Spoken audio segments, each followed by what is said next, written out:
नमस्कार मित्रांनो, 23/11/2025 रोजी आपली TET परीक्षा महाराष्ट्र शिक्षक पात्रता परीक्षा झाली होती.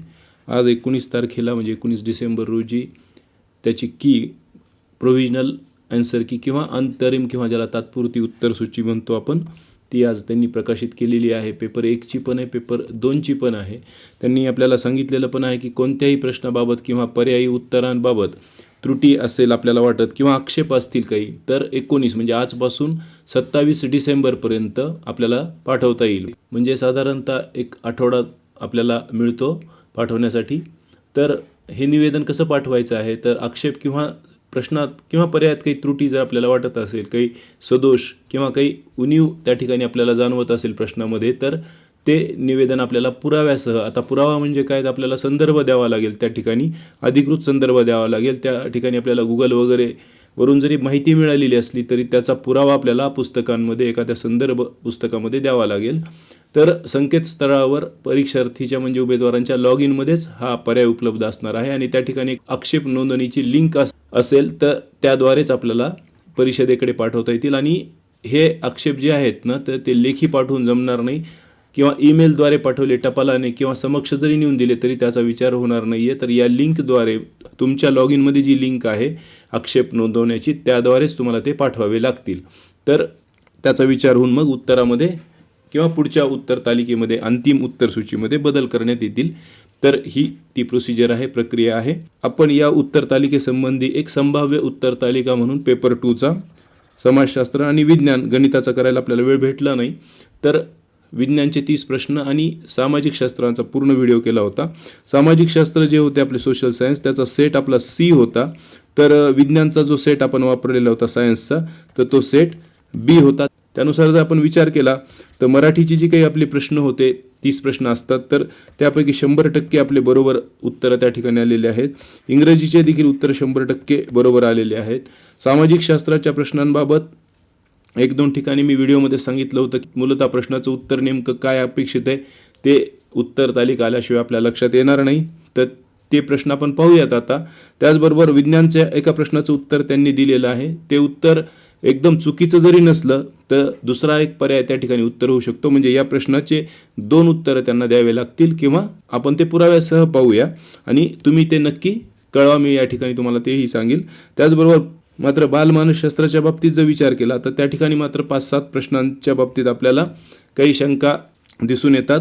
उत्तर तालिकेमधील उत्तरं जर आपण पाहिली आणि प्रत्यक्षात जर आपण काही संदर्भ पाहिली तर मला ती शंकास्पद वाटतात. जर तुम्हालाही ती शंकास्पद वाटत असतील तर तुम्ही तुमच्या लॉग इनमध्ये परीक्षा परिषदेला नक्की कळवा. आपण त्याचाही विचार करू. तेही प्रश्न कोणते होते ते आपण पाहूया. तर अशा प्रकारे मराठी इंग्रजी 100%, सामाजिक शास्त्रातही 1-2 प्रश्नांच्या बाबतीत संदिग्धता होती. विज्ञानचं देखील 100% आपली आन्सर की बरोबर आलेली आहे. मानसशास्त्राच्या बाबतीत मात्र बरीच संदिग्धता दिसून आली आहे. तर आपण पाहूयात ते प्रश्न आता. तर सर्वात महत्त्वाचा हा मराठीचा प्रश्न आहे.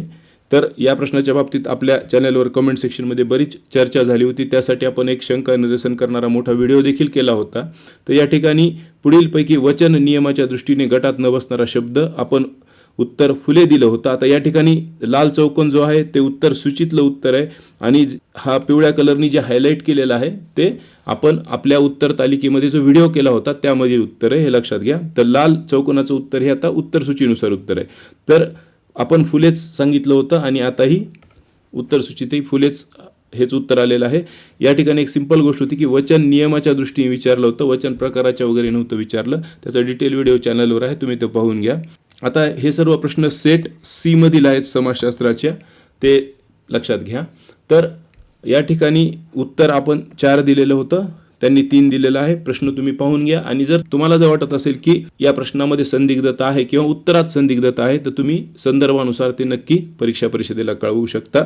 या ठिकाणी याचं उत्तर आपण मंगोलिझम दिलं होतं, त्यांनी उत्तर 1 दिलेलं आहे.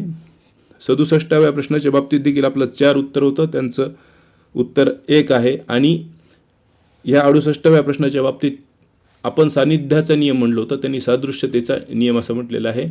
तर आता या ठिकाणी प्रश्न तुम्ही पहा, दोन वस्तू अथवा अनुभवांच्या गुणधर्मातील साहचर्य संबंध प्रस्थापित होतो. एका वस्तूची आठवण झाली की दुसरीची आठवण होते. हा साहचर्याचा खालीलपैकी कोणता नियम आहे? तर उत्तर सादृश्यतेचा नियम दिलंय, परंतु सान्निध्याचा नियम असावा असं मला वाटतंय.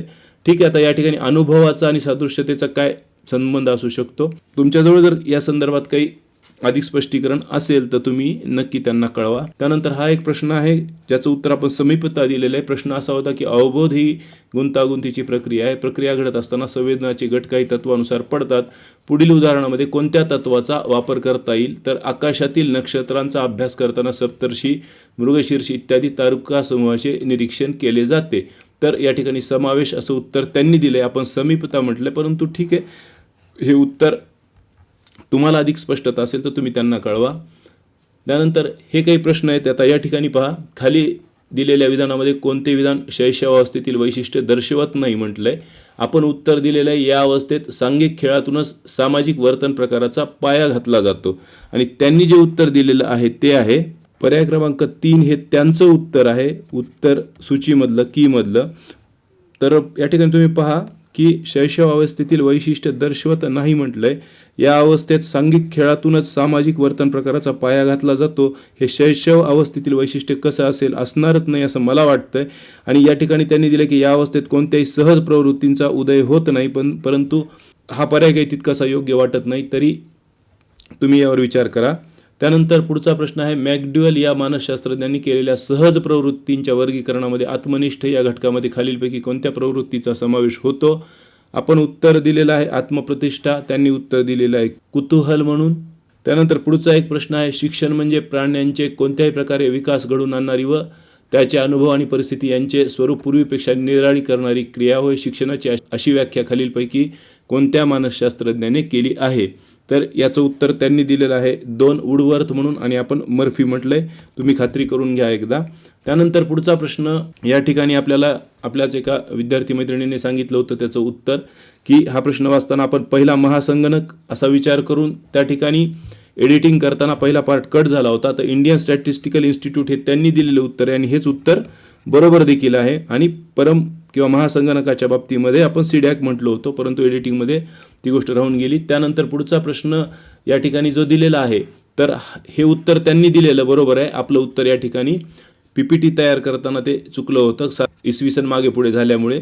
तर हेच उत्तर बरोबर आहे. त्यामुळे या प्रश्नाच्या बाबतीत आपण विचार करण्याची गरज नाही आहे. आता या ठिकाणी हा एक प्रश्न आहे, दूरसंचार सेवेच्या विकासामुळे देशाचा आर्थिक विकास होऊ शकतो कारण, आणि त्यांनी जे उत्तर दिले ते तंत्रज्ञान व साक्षरता उद्योगात उपयुक्त असते. आता या ठिकाणी काही समजत नाही की दूरसंचार सेवेच्या विकासामुळे देशाचा आर्थिक विकास होऊ शकतो कारण तंत्रज्ञान व साक्षरता उद्योगात उपयुक्त असते, याचा आणि या प्रश्नाचा संबंध नेमका काय असावा? कारण दूरसंचार सेवेच्या विकासामुळे देशाचा आर्थिक विकास होऊ शकतो कारण त्वरित व अधिक क्षेत्रात संपर्क साधता येतो. भ्रमणध्वनी सर्वांकडे असलेले लोकसदन असतात, याचा संबंध येत नाही. दूरसंचार सेवा जाळे देशात सर्वत्र उपलब्ध केले जाते, याचा काही संबंध येत नाही. या 2 पर्यायापैकी त्यांनी जे उत्तर दिलेलं आहे तंत्रज्ञान व साक्षरता उद्योगात उपयुक्त असते, परंतु हे उत्तर काय असावं त्यांनाच माहीत आहे.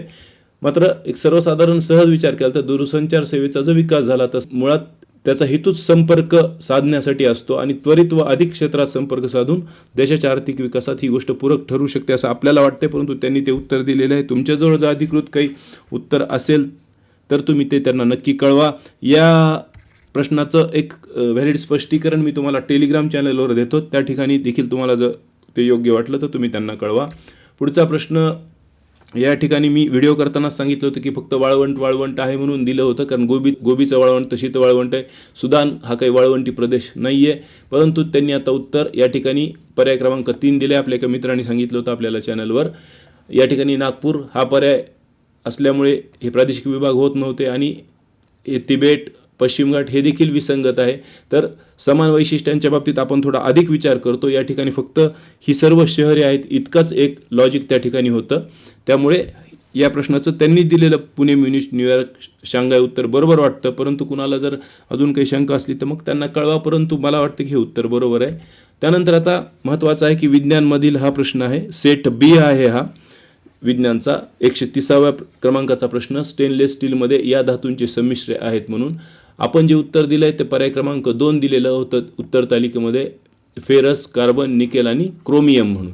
आता या ठिकाणी त्यांनी जे उत्तर दिले फेरस, निकेल आणि क्रोमियम, आता हे दोन्ही उत्तरं तसे पाहिलं तर बरोबर म्हणायला पाहिजे, परंतु जर आपण मग सामान्य विज्ञान 8वीचं पुस्तक पाहिलं तर त्यामध्ये पान क्रमांक 52 वरती, म्हणजे बालभारतीचंच किंवा पाठ्यपुस्तक मंडळाचंच हे पुस्तक आहे, तर या ठिकाणी तुम्ही पाहू शकता की संमिश्र म्हणजे अलॉईजमध्ये त्यांनी दिलेलं आहे की स्टेनलेस स्टीलची भांडी, लोखंड, लोखंड म्हणजेच काय, तर या ठिकाणी तुम्ही पाहू शकता फेरस, त्यानंतर कार्बन, कार्बन म्हणजे या ठिकाणी कार्बन आलं, क्रोमियम या ठिकाणी जे क्रोमियम दिलेलं आहे आपल्याला ते, आणि निकेल या ठिकाणी त्यांनी दिलेलं आहे आपल्याला निकेल. त्यामुळे या ठिकाणी तुम्ही पाहू शकता की पाठ्यपुस्तकामध्येच त्यांनी उत्तर दिलेलं आहे, आणि मग पाठ्यपुस्तकाचाच आधार प्युअर घ्यायचा जर म्हटलं तर पर्याय क्रमांक 2 हेच उत्तर देणं गरजेचं आहे. म्हणजे या प्रश्नाचं उत्तर पर्याय क्रमांक 2 द्यायला पाहिजे, परंतु अधिक एक सायन्सचा विद्यार्थी म्हणून मग मला असं वाटतं की 2 आणि 4 द्यायला पाहिजे, किंवा मग फक्त द्यायचंच असलं एकच उत्तर तर मग पर्याय क्रमांक 2 द्यायला पाहिजे, कारण